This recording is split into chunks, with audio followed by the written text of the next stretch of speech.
Brothers, good morning to you. This morning I'd like to read two verses. The first one is 1 Kings 16:30.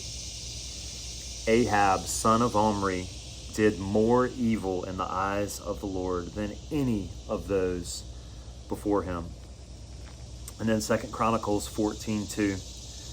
Asa did what was good and right in the eyes of the Lord his God. Yesterday I did a video about the division of the kingdom.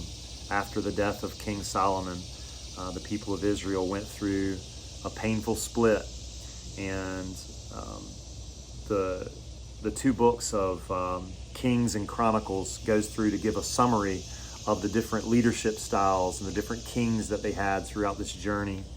And some were good, and they served the Lord, and some were focused on worldly power and control and did evil in the eyes of God.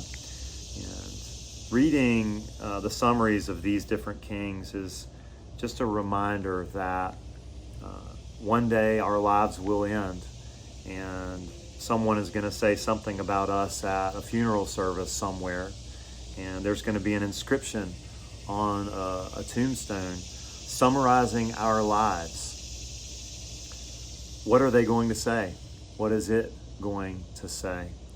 I believe a lot of that is determined with ending well, finishing well.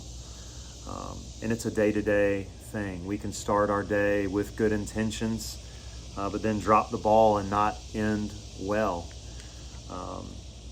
I think that it's hard to end well if we don't start well.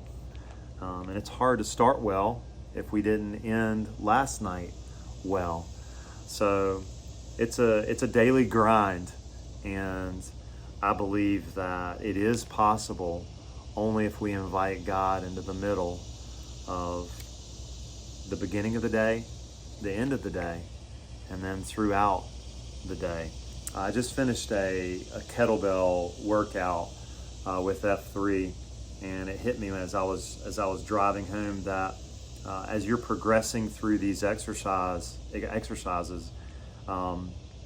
is about starting well, how you lift the bell up into position, and then your form through the exercises. But I think one of the most important things for me is how I end. I need to put the bell down carefully, or I could hurt my back and I might not be able to work out tomorrow.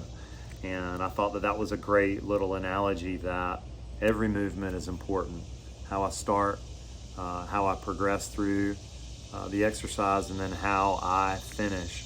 Let's think about that day to day. Let's try to start well. Let's have a time with our Lord where we can get quiet and be prayerful and get into His Word. And then throughout the day, let's treat people well. Every curveball that's thrown at us, let's try to approach it with grace. And then let's end well. Let's try not to go to bed angry. And it's easier said than done, but it is a journey. And once again, we need to leave space for grace for every day. And that is today's word for my brothers. Brother Rob out. Peace.